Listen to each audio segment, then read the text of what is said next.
Hello ছোট্ট বন্ধুরা, আমি আজকে মজার একটা ভিডিও এনেছি। সেটা হলো গত দিনে যে আমি দেখাইছিলাম নদী, নৌকা, ঘর, গাছ, সেই প্রেক্ষাপটে মূল জিনিসটা আজকে দেখাচ্ছি। তোমরা আমার সাথে থাকো, দেখো।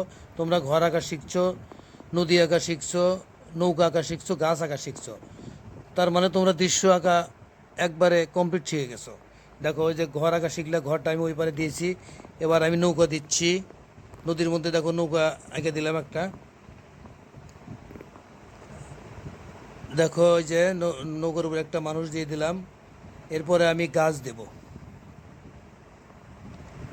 দেখে নাও, আসলে একটা, আচ্ছা দেখো, গাছ দিলাম। আর তোমরা একটু অবশ্যই লাইক কমেন্ট দিবে, এটা আমি আশা করি। একটু রেসপন্স পাইলে আরও ভালো কিছু আমি দেখাতে পারবো। আমার সাথে থাকো, দেখো। আসলে একটা ঘর নিয়ে দৃশ্য হয় না, দুটা ঘর আঁকতে হয় মিনিমাম। দুটা ঘর নিয়ে একটা বাড়ি হয়। তো আমি আর একটা ঘর এঁকে দিচ্ছি। দেখো,